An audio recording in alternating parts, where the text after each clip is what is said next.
Jesse Boomin. I'm here at the Gordon in downtown Pensacola, and today I will be doing a rig rundown. So starting from guitars, we have an Eastman T184MX here. Everything is completely stock in it. It's got humbucking pickups and plays pretty good. I like it a lot. And this is my 1960 Tribute Plus Epiphone Les Paul. It's quite old and dirty, but it has two Gibson Studio humbuckers in it. It's got split coil, meaning that I can switch between humbuckers and single coils for each of the pickups here. It's got Grover locking tuners, and it's a little fatter sounding than the Eastman. I'm going to demo all of these guitars at the end, but yeah, it's pretty much my go-to for most of the live work I do. And this is my American-made 2014 Stratocaster. It's probably got the most DIY mods, and of course by DIY I mean done by Blues Angels Music Store. The most recent modifications were ones I made. I replaced these stock Strat knobs with Fender P-Bass and Tele styled knobs. It's also got a Seymour Duncan Lil 59 pickup. It's a humbucking pickup. Really helps lower the EMI. Speaking of, I also put shielding all around this, and to sort of combat the dark, closed-in sound that gives the guitar when you do that stuff, I took off the back plate here. Elsewhere, it's got a broken E string from a gig that I have not had time to remedy yet. It's got a basic whammy bar system, little tie wrap that one of my friends gave me, and Grover locking tuners as well. This is the guitar that I used on the electric parts on While We're Young. And as for acoustic guitars, I have two that I gig with. The first is a Taylor Builder's Edition 517E that I got a few years ago. Everything is stock on it, stock electronics as you can see, and a snark tuner. Of course, can't leave the house without those. And it sounds pretty good, I think.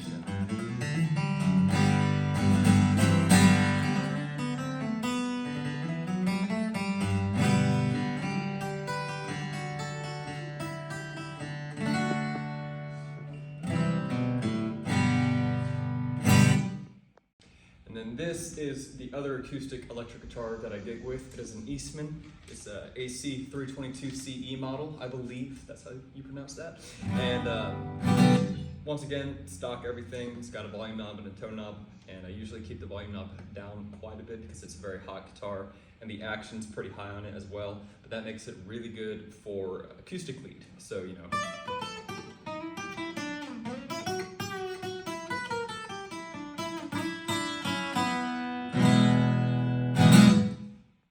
And so for guitar cables, I have Mogami cables. For the sake of this, I'm using an extra MXLR patch cable and a Fender cable so I can better demo my amps.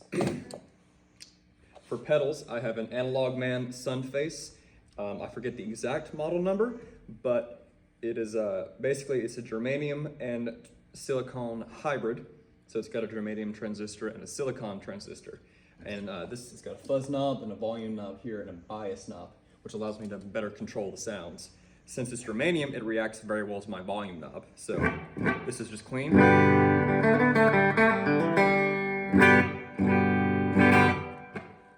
Then this is with the, let me get that out of the way.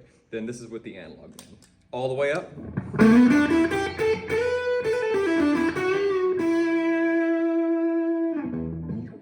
Turn it down, and you can see just from turning it down from 10 to 9, it's already much cleaner.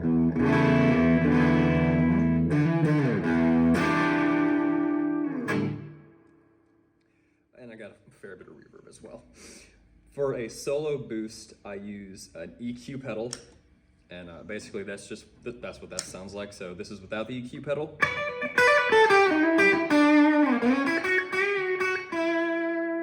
This is with the EQ pedal.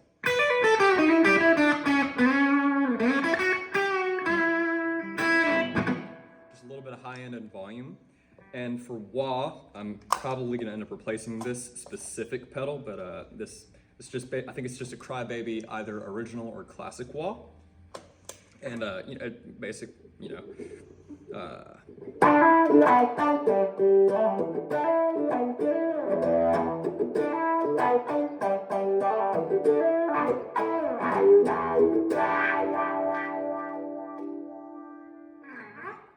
And you can hear the scratchiness of it probably. Then this is my TC electronic flashback delay, and any TC fans will know that they have what's called a tone print. And so the tone print I use is something meant to mimic an echoplex, which is a very old delay.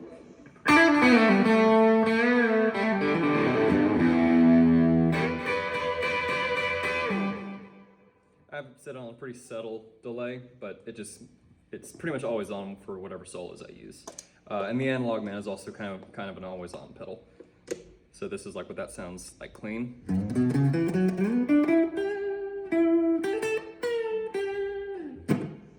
And then this is an MXR Script Phase 90, and it's got an analog man mod right here, as well as one on the inside of the pedal that allows me to control the volume and the depth of the phase. And so this is what that sounds like.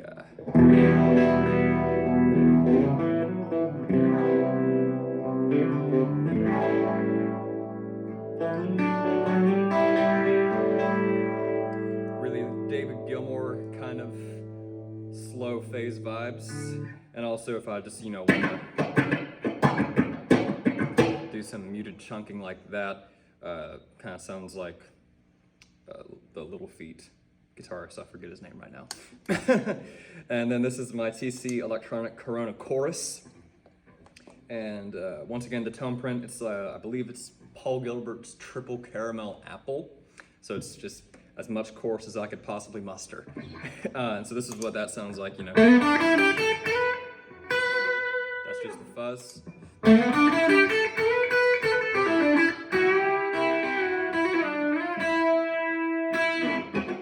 And something I also very frequently enjoy doing is turning speed and depth all the way down, and you can get some really cool Leslie vibes from it. Whoa. There we go.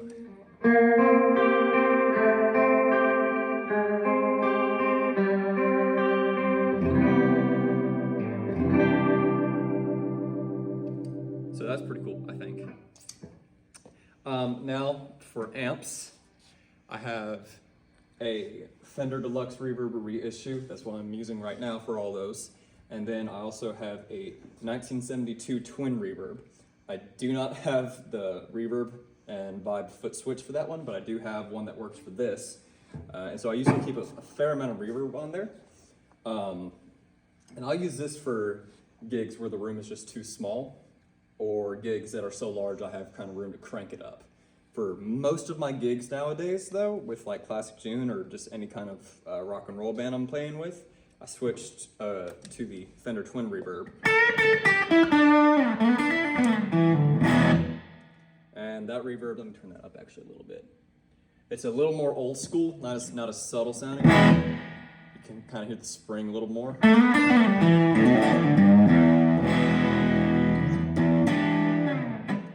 And I use it for a lot of gigs because it's got a volume knob and then it's got a master volume knob. And so I keep the volume pretty high and clean. It just gives a bit of gain, or a bit of crunch, as opposed to like the Deluxe Reverb. Like that's very clean. And then that, it's got a little more hair on it. So yeah. And then this is also just a pedal train pedal board. I forget what kind of 9-volt power supply that is, but this is my Polytune. It functions very well as a tuner and also as a mute. I've got it at the end of my chain. And so if I'm ever having any weird noises, I just hit that. And if they stop, I know it's somewhere in here. And like I mentioned before on the 72, I do not have a working foot switch for it. They are different. But on the Deluxe Reverb, I've got this reverb here, and that's pretty much always on. But without it, this is what it sounds like. Really dry. And then this is the vibrato. So let me just turn that up so you can really hear it.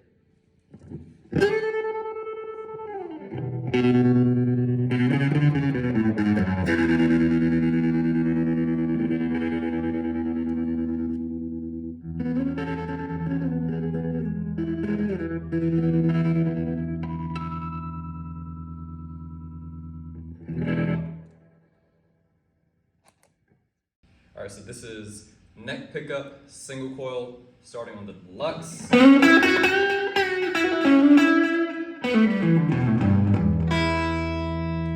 the 72.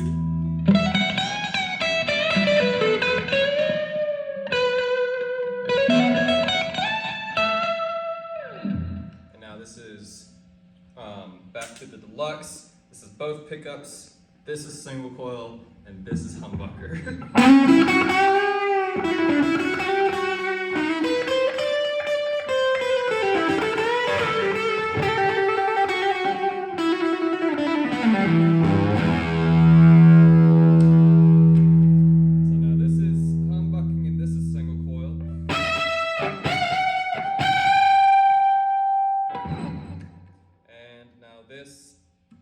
Just on this pickup, and it's single coil. And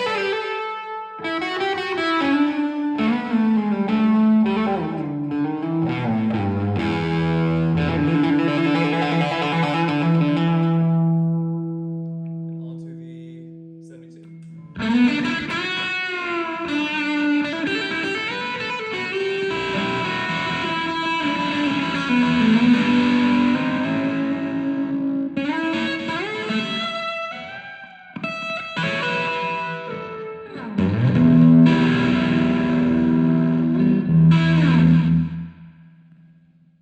So this is the Stratocaster, same setting as before, but I've got the EQ a little more balanced out on both amps now. So this is the Lowell 59 bridge pickup on the 72. That's what it sounds like. And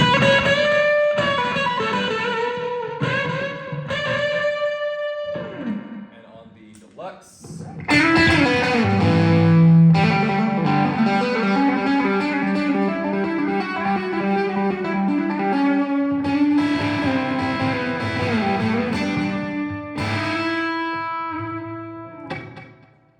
This is both the bridge pickup and the middle pickup.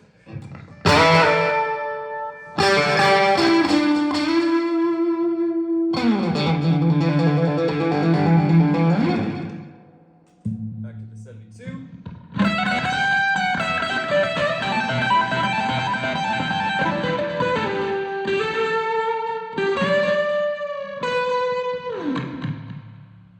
And now this is the middle pickup on the deluxe.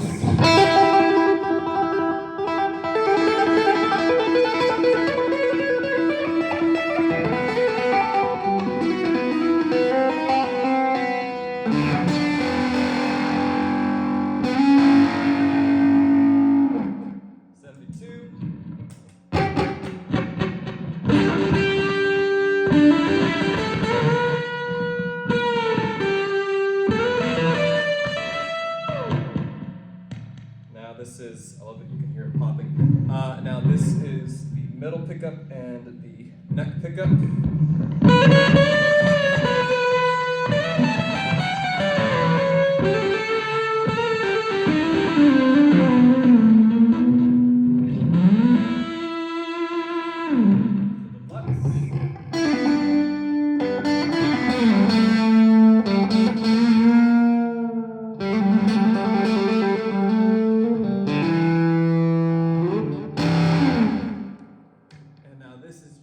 The neck pickup on the deluxe. And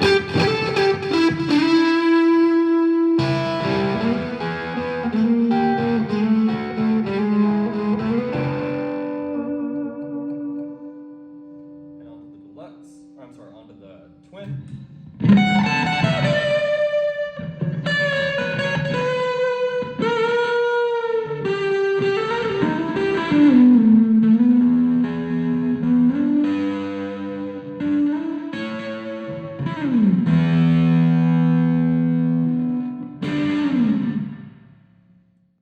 And this is the Eastman, same settings as the Les Paul as far as amp settings go. And we're going to start with the 72.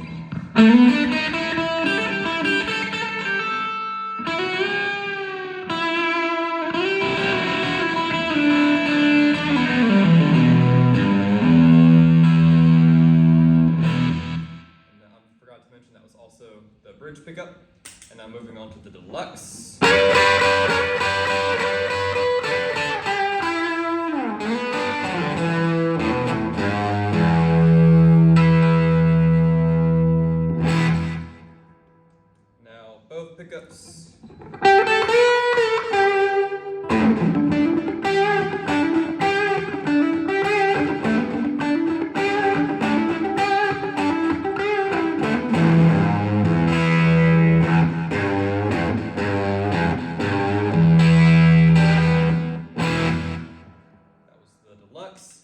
This is the Twin.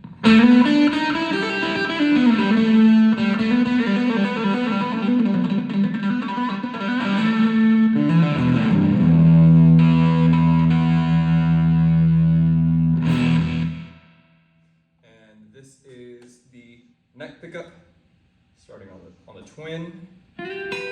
Oh, probably we should turn the volume up a little bit. See? The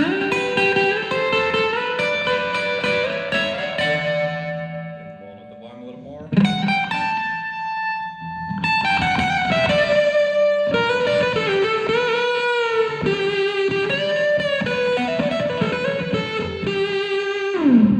Now going on to the Deluxe.